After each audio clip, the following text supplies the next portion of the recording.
Good morning dear student. इस video में हम क्रोमोसोम की अल्ट्रा स्ट्रक्चर के मॉडल के बारे में अध्ययन करेंगे और क्रोमोसोम की संरचना कैसी होती है। और क्रोमोसोम की संरचना के जो विभिन्न मॉडल है उसमें सबसे फेमस मॉडल है न्यूक्लियोसोम मॉडल। कौन सा मॉडल? न्यूक्लियोसोम। क्या काम आ रहा है ये क्रोमोसोम की स्ट्रक्चर को समझाने में। न्यूक्लियोसोम मॉडल क्या है, किसने दिया, ये सारी बातें इसमें हम डिटेल में देखेंगे। तो सबसे पहली बात है कि न्यूक्लियोसोम मॉडल का प्रतिपादन कोरनबर्ग और थॉमस ने किया था 1974 में। और न्यूक्लियोसोम जो शब्द है वो ऑडेट ने दिया था। ये दो वर्ड्स आपको याद रखने पड़ेंगे। कोरनबर्ग और थॉमस ने 1974 में क्रोमोसोम की स्ट्रक्चर को समझाने का न्यूक्लियोसोम मॉडल प्रतिपादित किया। और जो न्यूक्लियोसोम वर्ड है वो ऑडेट ने प्रदान किया। ठीक है। अब ये न्यूक्लियोसोम क्या होता है? तो न्यूक्लियोसोम का मतलब होता है कि कोई क्रोमोसोम जो होगा उस क्रोमोसोम की संरचना या उसका जो निर्माण होता है वो ऐसी छोटी छोटी मणियों जैसी, बीडेड लाइक मणियों जैसी स्ट्रक्चर की बार बार दोहराने से और उनके आपस में मिलने से क्रोमोसोम बनता है। और ये जो मणि जैसी बीड लाइक जो छोटी छोटी गोल गोल स्ट्रक्चर है इसी को न्यूक्लियोसोम कहते हैं। थोड़ा सा समझना पड़ेगा यहाँ पर कि क्रोमोसोम जो है ये इस तरीके से जो गुणसूत्र आपने पढ़ रखा है ऐसा, तो ये जो गुणसूत्र है उसका ये जो क्रोमेटिड वाला पार्ट है ये पार्ट किसका बना होता है ये हमने प्रीवियस वीडियो में पढ़ रखा है कि ये डीएनए, आरएनए और मतलब protein, histone protein, non histone protein से मिलकर बना हुआ होता है। अब ये जो क्रोमेटिड है ये वाला, ये जो क्रोमोनिमा या क्रोमेटिड है, ये जो स्ट्रक्चर है वो किससे बनती है? तो डीएनए, आरएनए और प्रोटीन से मिलकर बनती है। ये तो समझ रखा है। पर ये डीएनए, आरएनए किस तरीके से अपने एक दूसरे से जुड़ते हैं, क्या संरचना बनाते हैं, और इस आधार पर इसकी स्ट्रक्चर देखेंगे। तो ये डीएनए और हिस्टोन प्रोटीन और आरएनए मिलकर के ऐसी गोल गोल मणियों जैसी बीडेड लाइक स्ट्रक्चर बनाते हैं। और ये जो गोल गोल मणियों जैसी छोटी छोटी संरचनाएं बनती हैं उससे न्यूक्लियोसोम कहते हैं। और ये बीडेड लाइक स्ट्रक्चर रिपीट होती हैं, एक दूसरे से जुड़ती हैं और रिपीट रूप में जुड़ करके पूरे क्रोमोसोम का निर्माण करती है। ठीक है। तो दो बातें पढ़ ली। पहली बात कि ये मॉडल किसने प्रतिपादित किया, तो इस मॉडल का प्रतिपादन 1974 में कोरनबर्ग और थॉमस ने किया। न्यूक्लियोसोम वर्ड किसने दिया, तो ये वर्ड ऑडेट ने दिया। न्यूक्लियोसोम क्या है, तो क्रोमोसोम के जो क्रोमेटिड होती है उसको बनाने में हिस्टोन प्रोटीन और डीएनए वगैरह आपस में मिल करके छोटी छोटी मणियों जैसी संरचना बनाते हैं। और ये छोटी छोटी बीडेड लाइक मणियों जैसी संरचनाएं आपस में मिल करके जो स्ट्रक्चर बना रहे हैं वो क्रोमोसोम होता है। ये जो छोटी छोटी संरचनाएं होती है इसको हम न्यूक्लियोसोम कहते हैं। अब एक न्यूक्लियोसोम कैसा होता है? अब एक न्यूक्लियोसोम को देखना है तो एक न्यूक्लियोसोम के अंतर्गत दो भाग होंगे। एक सेंटर का भाग जिसे कोर पार्टिकल कहते हैं और एक उसको जोड़ने वाला भाग जिसे लिंकर डीएनए कहते हैं। एक न्यूक्लियोसोम की स्ट्रक्चर में दो पार्ट होते हैं, एक सेंटर पार्ट जिसे कोर पार्टिकल कहते हैं और एक इनको जोड़ने वाला आपस में जिसको हम लिंकर डीएनए कहते हैं। ठीक है। आगे देखते हैं तो जो ये कोर पार्ट होता है, सेंटर पार्ट, ये सारी बातें मैं आगे चित्र के रूप में भी दिखाऊंगा, एक बार थोड़ा सुन लें इसको। ये जो कोर पार्ट होता है वो हिस्टोन प्रोटीन के प्लस डीएनए से मिलके बना होता है। कोर पार्ट किससे मिलके बनता है? Histone protein plus DNA.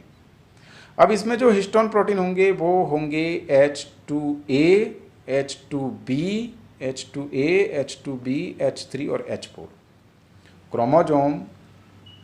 Nucleosome का जो कोर पार्टिकल होता है वो कौन से हिस्टोन प्रोटीन से मिलके बनता है? H2A, H2B, H3 और H4। इन चारों के दो दो अणु होंगे। इस तरीके से टोटल कितने अणु हो गए? 8। इस प्रकार न्यूक्लियोसोम का जो कोर पार्टिकल है वो ऑक्टामर होता है, यानी उसमें 8 अणु होते हैं। और वो 8 अणु किसके हैं? हिस्टोन प्रोटीन के। कितने प्रकार के हिस्टोन प्रोटीन है इसमें? 4 प्रकार के। कौन कौन से? H2A, H2B, H3 और H4। प्रत्येक हिस्टोन प्रोटीन के कितने अणु हैं? 2। 4 प्रकार हैं और प्रत्येक के 2 अणु हैं। टोटल कितने अणु हो गए? 8। और 8 अणुओं से मिलकर ये जो कोर पार्टिकल बनता है उसे क्या कहते हैं? ऑक्टामर। ठीक है। अब ये जो कोर पार्टिकल केवल हिस्टोन का तो बना नहीं होगा, उसके साथ साथ डीएनए भी होगा। तो ये मान लो कोर पार्टिकल है जिसके अंदर 8 अणु हैं और इन 8 अणु के ऊपर फिर एक ऐसे डीएनए लिपटा हुआ रहता है इसके चारों तरफ। लगभग 1 से 3/4 कॉइलिंग होती है, 1 से 3/4 कॉइलिंग के रूप में होता है, जिसमें 146 बेस पेयर होते हैं। वो डीएनए इसके साथ घुमाव के रूप में लगा रहता है। तो ये तो हो गया कोर पार्टिकल। न्यूक्लियोसोम की संरचना में दूसरा भाग है लिंकर डीएनए। लिंकर डीएनए जो होता है उसमें एक मेन डीएनए का पूरी श्रृंखला होती है, जिसमें लगभग 54 और लगभग 54 बेस पेयर होते हैं, और साथ में एक हिस्टोन प्रोटीन का अणु भी जुड़ा रहता है, और वो कौन सा होता है, H1 हिस्टोन प्रोटीन। इसलिए हमने जब H1 हिस्टोन प्रोटीन पढ़ रहे थे तब कहा था कि ये इजीली रिमूवेबल है, हटाया जा सकता है। क्यों? क्योंकि ये लिंकर वाले भाग में, कोर वाले भाग में नहीं है। तो यहाँ क्लियर हो रहा है कि न्यूक्लियोसोम का जो कोर पार्टिकल है उसमें कौन कौन से हिस्टोन प्रोटीन है, H2A, H2B, H3 और H4। और जो लिंकर वाला भाग है, जोड़ने वाला भाग, उसमें कौन सा हिस्टोन प्रोटीन है, H1 हिस्टोन प्रोटीन। ठीक है, तो ये हो गया न्यूक्लियोसोम। अब ये जो न्यूक्लियोसोम है, अगर इस तरीके के 6 संरचनाएं आपस में रिपीट होकर के मिल जाएं तो सोलेनॉइड बनती है। और ये जो सोलेनॉइड स्ट्रक्चर है, इसके बारे में सबसे पहले क्लंग और फिंच ने 1977 में बताया था, और उसके लिए उनको 1972 में नोबेल प्राइज़ मिला था। इससे आगे फिर ये अपने आप में और आप आपस में मिलेंगे, गुथेंगे, एक दूसरे से जुड़ेंगे, तो और एक और बड़े अपर लेवल की स्ट्रक्चर बनेगी, जिसमें जो स्ट्रक्चर बनती है वो मेटाफेज के क्रोमोसोम के जैसे दिखेगी, जिसका लगभग 1400 एंगस्ट्रॉम व्यास होता है, सुपर सोलेनॉइड स्ट्रक्चर होती है। तो इस तरीके से हमने न्यूक्लियोसोम को देखा। अब इसको हम थोड़ा चित्र के रूप में देख लेते हैं कि ये है आपकी कोशिका। ये जो दिखाई दे रही है वो क्या है, कोशिका। कोशिका के बीच में है ये वाला भाग केंद्रक, और केंद्रक के अंदर ये क्या है, गुणसूत्र। ठीक है, अब इस गुणसूत्र को हमने बड़ा कर दिया। इस तरीके से गुणसूत्र दिखता है, हमने पढ़ा भी है पहले वाले वीडियो में, जिसके बीच का भाग ये सेंट्रोमीर कहलाता है, लास्ट वाले भाग टेलोमीर कहलाते हैं। अब ये जो गुणसूत्र है इसमें इस तरीके से कॉइलिंग होती है, देखो दिख रहा है आपको। ये जो कॉइलिंग है इसको हमने लंबा किया, ये कॉइल यहाँ तक ले आए, देखो ये इस तरीके से ये कॉइल आई।